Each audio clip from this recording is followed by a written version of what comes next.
So guys, today's topic, a very good morning. Today's topic is regarding the assembly language programming to 8086 microprocessor.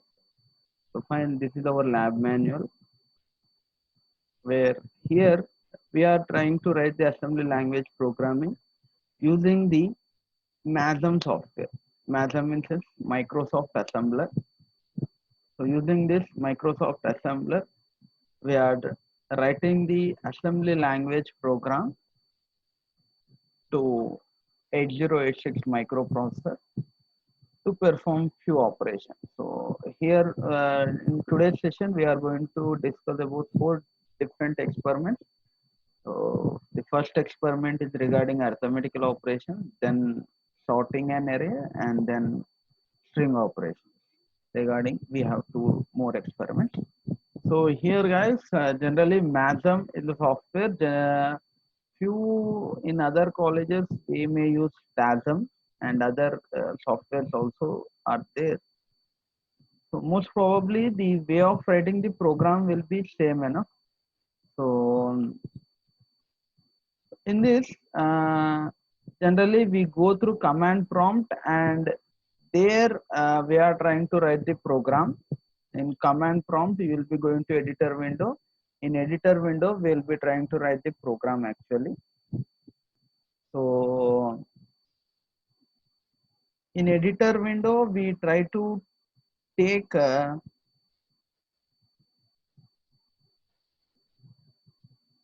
MASM. We get into the MASM folder and we'll be trying to write the program, and the whole program has to be saved as .asm file. So dot extension should be ASM.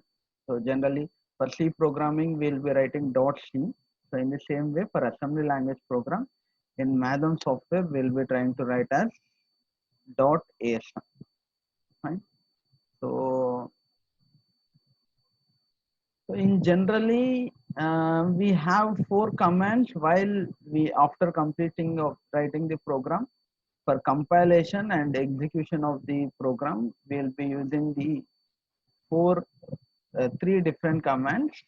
These are the three different commands for compilation and converting your file into object file. And after converting the object file, you'll be executing the file.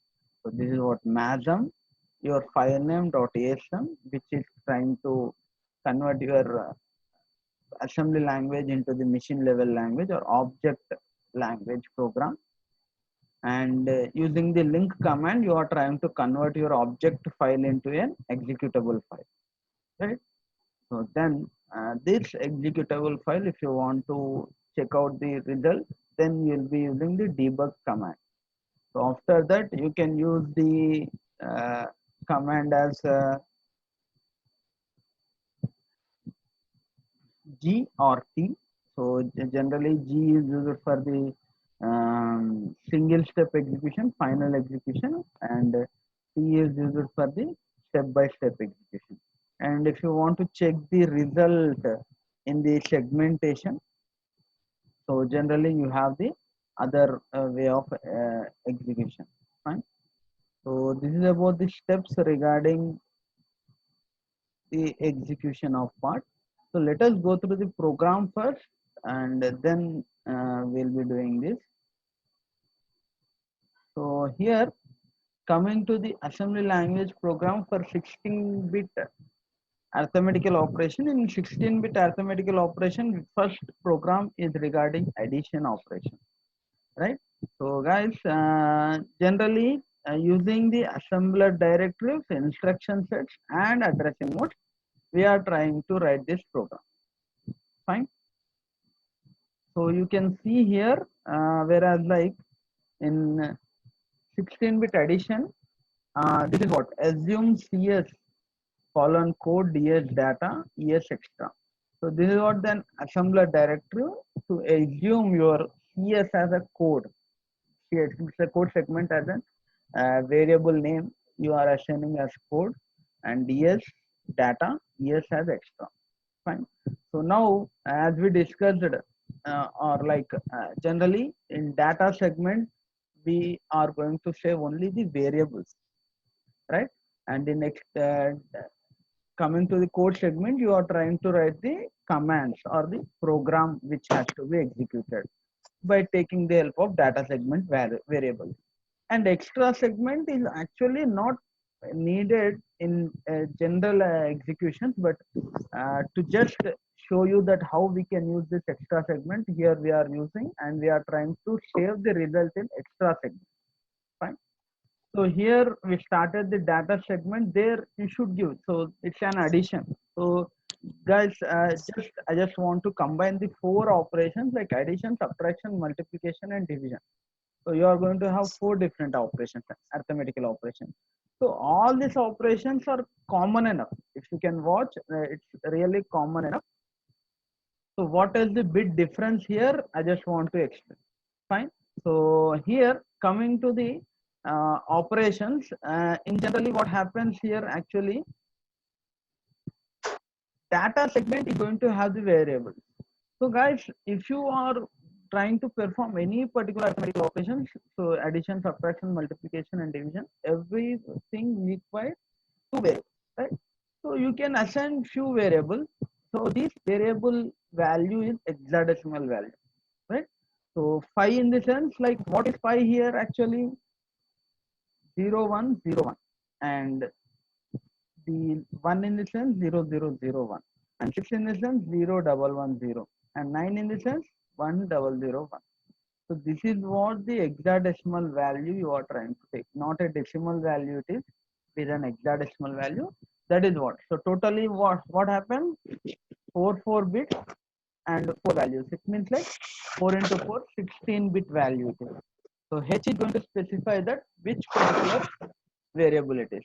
Guys, few of any one of you have not get into the mute, just try to get into the mute. So like that, 1000H is also an hexadecimal value. So now coming to the point, so if you want the calculation between the addition and subtraction and any particular value, so you can change your own value. So here particularly in experiment he has mentioned like 16-bit operation. If you want, you can go with the 8-bit operation or 32-bit operation. Actually the ALU, the 8086 and 16-bit processor. So now coming to the extra segment, DW in this sense define word. Coming to the extra segment, actually I'm not, I have given an sum as a variable name and I have not given any value here. I have kept empty. It means like I just want to store the whatever the after addition, whatever the result comes, that should be stored in the sum variable. So before that, so when we enter into the code segment, guys, so this is what the code segment. Every time if your data segment starts, whatever the required variables you should initialize and data should be ended. So you should name it as data ends. So extra segment, extra ends. Make sure it is a case insensitive. So you can write it total program in capitals or total program in small. Nothing happens. There is no difference between capital and small letters. So you can maintain your own way of writing, right? So you can use capital or small. But anyway, these are the data segment is the directive, and data ends is also an assembly directive. So this completes the initializing the variable. Now coming to the code segment. So I just want to get down. So here code segment starts. So here if you can watch here, what happens, the code segment and one variable label should be compulsory actually. So start is a label. So as you start your code segment, one label is mandatory. Actually, depending upon the subroutine functions, you can have multiple labels. So then these two lines are default for all the programs. So whatever the programs you are writing for assembly language program for 8086, for each and every program, this is mandatory because this is helping us to initialize the variables, whatever we have initialized in data segment. So, so you have named that as data segment, right? So that data segment, this particular label or the directive has the address values of the whatever you have initialized in before, right? So there you have initialized OPR1 and OPR2, right? So those values were in data address. So you should know the data address, then only you can initialize. So here data segment, here you have initialized OPR1 and OPR2, right? So that particular things you are trying to initialize here. So you are taking the data address into AX, and that AX is given to the BS data segment. By that, what happens in data segment, the data whatever you have initialized those variables will be initialized registered in the data segment address. So the address will be copied so that you can directly access the variables in the code set. So only if you write these two, the remaining OPR1, OPR2 will be identified in the code set. So what happens here? So I'm taking the value from OPR1 to AX, and I'm performing the addition operation OPR2 with AX. Already AX has OPR1, so I'm adding OPR1 and OPR2. So as I said, AX is an accumulator. So defaultly the result will be stored in the AX register, right? So whatever the addition operation has performed, so that default the result will be stored in the AX register. So this AX register result should be given to what? This sum, right? So in sum, the AX value will be transferred, right? So by that you will be using, so that completes the addition operation actually. So by that what happens, if you want to end your program, you will be using int 03h. Actually guys, if you are initializing the extra segment, so surely you should write this extra segment values because sum is in the extra segment. So you should try to maintain.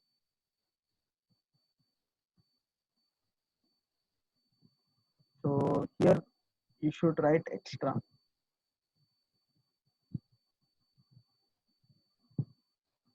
So this is what the initialization of extra segment. You are using the extra segment, so you should write these two lines. Otherwise, not required. Only data for if you are using only data segment, you can use only that. So this completes the program, guys. So these two lines are initializing data segment. These two lines are initializing the extra segment, and these three lines are meant to perform. Only these two lines are enough to perform arithmetical operation, and this line is trying to transfer the value into the sum variable. And in the 03h is an interrupt to come out of this program. It's an interrupt. After completion of the whole program, you can come out with the help of this interrupt. And the code ends and start. Means the label also should be ended. So as if in C programming, you will be using the flower bracket to open the some particular sub functions, whatever you write, command, and you will be using close bracket. In the same way, you will be using the code ends or end start. So anyway, guys, one more point I just want to share here. Here, something is written. So actually, this program, as per JNT syllabus, they have mentioned, right? Use different addressing modes. So addressing modes, you should remember that. The only thing in your exam, if it is not mentioned is different addressing mode, you can directly use here sub. So instead of add, you can use sub. And of course maybe the result will be different, but if here instead of add you can use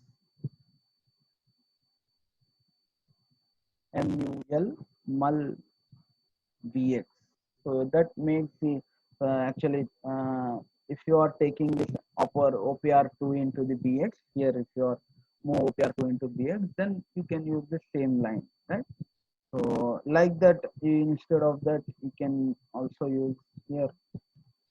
If I use move dx comma OPR2. So these two lines, instead of mul, you can use div. That makes the division operation. So this is what the addition, multiplication, subtraction ends here, right? Please, guys, someone has unmuted.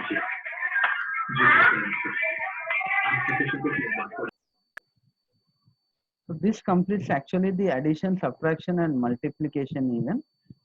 So, but there is a slight difference when comes to the whatever we have gone through the programs here. So here what is happening, coming to the subtraction program, actually you can go with in the same way, but you have gone through two different lines to go through the different addressing mode. So generally this is what the register addressing mode when you are using two different registers, right? So coming to the base address register addressing mode, so this is how. So you are trying to take the address of OPR1 value, offset address of OPR1 value into the DX register, and using this DX register you are taking the address of OPR1 value into the AX. So this is how these two lines are meant to just should show the different addressing modes. Like, so generally we have immediate addressing mode, direct addressing mode, register addressing mode, indirect addressing mode. So register indirect addressing. So these are the five to six different addressing modes. So you just have to show few different addressing modes actually. So that is what we have tried here. Even here also the source index you have taken SI register. So to there you have copied the value address of the OPR1, and from SI source index register you are trying to copy into the AX register. Directly you can take OPR1 value into the AX, but to show the different addressing modes, the way of writing works different here, right? So otherwise, if it is not mentioned particularly to write in different addressing modes, so not compulsory enough.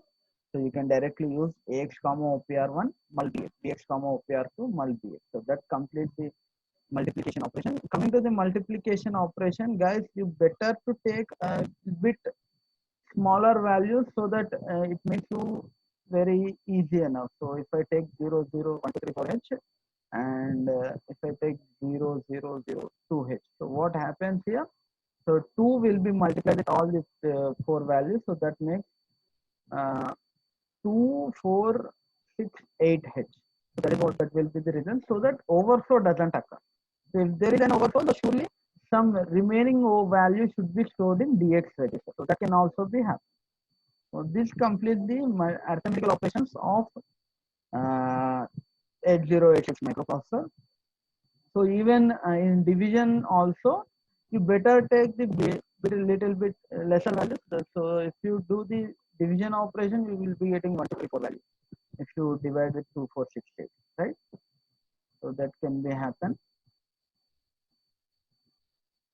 Coming to the sorting an array, guys, surely as I said like earlier also, in examination point of view, there is a chance of asking the questions. So there is a chance they may be asking give an explanation for different addressing modes and with an example program, or try to he'll be asking discuss about the instruction set, some particular mathematical instruction set or logical instruction set with an example program. So you should be ready to write an example program in the examination also, right? So this is an another program, ascending and descending program. So here what happens, like you have taken a list of array, 5 different values, and you just have to make it into the ascending order. So you have two programs here, ascending order and descending order. Fine. And the other value in count variable, you are taking 0, 5H as the number of variables values you have taken is 5 values. So here you are taking 0, 5, right? And here what happens if you want to perform the ascending order? So what the thing is has to be done is like you should compare the different values. So the first value and second value will be compared, and which is the biggest one. So that should be at last. So that in that way you will be comparing. After completion of these two values, you will be comparing this and this one, and after that you will be comparing this and this one. So as compared to 3001H and 003H, so 3001H is the highest value. So what happens? So in this situation, the swapping will be done. So 003H comes here and 3001H will come here. So after that, you'll be comparing 3001H and 002H. So finally, by one iteration, what happens? The largest value will be moved to the last. So let us know how it is happening. So guys, after ending the data segment, data n, in code segment, as usually I said like move x comma data ds comma x is common enough for all programs. So now I'm taking the count 5 value, count -1 value into dx, so 4. So next I'm taking the dx value into cx. Ready. right? So then it comes to, I'm taking this list. So as it has 5 values, so you cannot take in one particular register. The values cannot be taken. So I just want to take the address of this list variable. So offset list, in the sense you are trying to take the starting address of the array of values into the source index system. And you are trying to copy that source index values, and now you are trying to take the source index first address value into the AX register. That is what 0125H. And you are comparing 0125H with SI plus 2. SI plus 2 in the sense 0144H. So you are comparing these two, and which will be larger. So surely this 0144H means this particular value is the largest value. So in the situation, carry will not be generated. So carry will be generated. So what happens? Jump if carry. So what happens? It will be going to JC in the sense jump if carry. If carry, where you have to do, you should go to the go label. So here is the go label, right? So now you are moving to the go label, and here in go label you are incrementing the SI. Means one iteration is completed. Means you are comparing 012H and 0144H. So this comparison is completed. So these two values comparison comes. So now I should go with these two values comparison. So that is what you am going to do. So after incrementing these two, I am going loop again. So how this loop again will work? So the again means you'll be going here till when the CX, actually you have given the value DX value, means 4 value to CX. So the CX is acting as a counter register value, counter register. So what happens? It is decrementing one by one. So one value is decremented. So after, now it is CX is 3. So after completion of 3 iterations, CX will declare 0. So now loop again will not execute. It will be going to the next thing. So now, as we said, so first comparison complete, so then these two comparisons complete. So as usually JC go, and then this comparison starts. So at that situation, what happened is 3008. So JC, the first next two values will be JC go, so increments, and after that, if you are comparing 3001H with 003H, then this will not be executed. It will be going to this exchange of these two values. So what happens here actually, in the given list, you are going to compare these two values. So it is reverse actually. The greater should be at last. So it should be exchanged. So this value comes to here and this value comes to here. So that is what happened in exchange procedure. Then afterwards it will be incremented. So that finally the 3001H will be going to the last. So that completes the loop again and decrement DX, and again you start with from. So after completion of sending the 3001H into the last value, so again you are trying to do the all these comparisons of 4 values, remaining 4 values, and out of these remaining values 0144H is the largest. So that should be second highest position. So like that you are trying to shift using this total iteration, right? This is what the ascending order procedure. So descending order will be same program. Instead of JC, you will be writing JNC. So that makes the completion of the program, right? So coming to the string operations.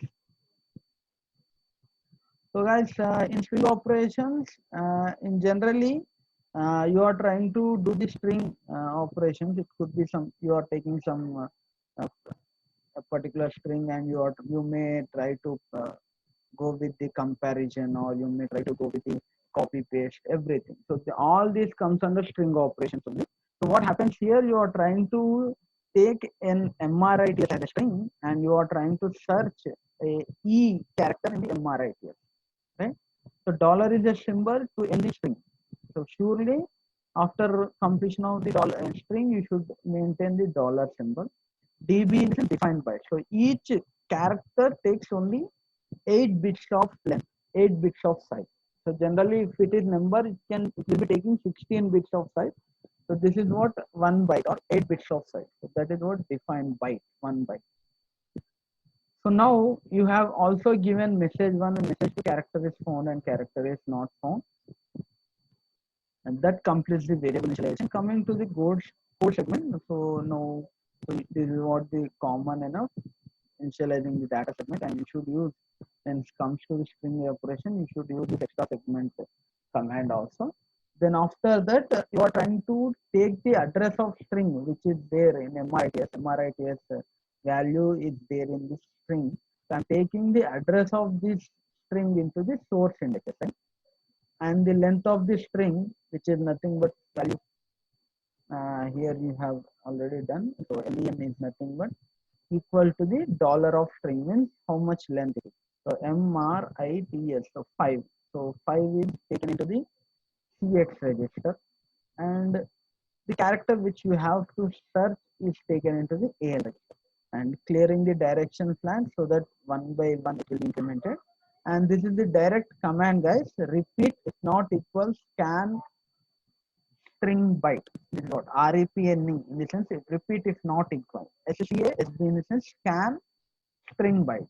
So till the AL gets equal to SI, whatever the addresses we have in SI index, source index register, you are trying to search this E character in MRITS using this command. So if you get that particular equal value, then the 0 is enabled. So by that, sorry, 0 will not be enabled. Let me check it out. Message 1 is regarding character is found. So if 0 is enabled, actually, if you are E is find in a MRITS, so what happens, like jump if not 0, means if it is not found, so exit label, you will be going to the exit label, and here you are going to print message 2, means character is not found. Otherwise, you are going to print message 1. These 3 commands are meant for giving the message 1. So here it is like you are going to print the character is found, right? And this completes the string operation. So this is what finding of string. In fourth experiment, in the same way, you will be going to have the different string operations, like copying a value. This is moving a block of data.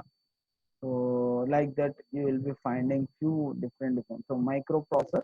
This microprocessor from data segment, you just want to move it into the extra segment where it is string 1 variable. So that is going to happen with the help of the command called rep move sp, right? Repeat move string byte. So like that, you will be having different string operations here. So here you are writing, you are trying to reverse the string, and you are trying to know the length of the string. So using the comparison and load sb, you are going to use the compare, then find the length of the string. So like this, these are the different assembly language programs, guys, whatever we have in string operations. And this is what string comparison. So compare sb. So this is what the command you use for comparing the sb. So generally for comparison, so the 2 strings should be taken into si and di. Then you should perform the repeat comparison string, right? So this is what you have to do in the assembly language programs, right? So this is what how we generally write the programs of assembly level language.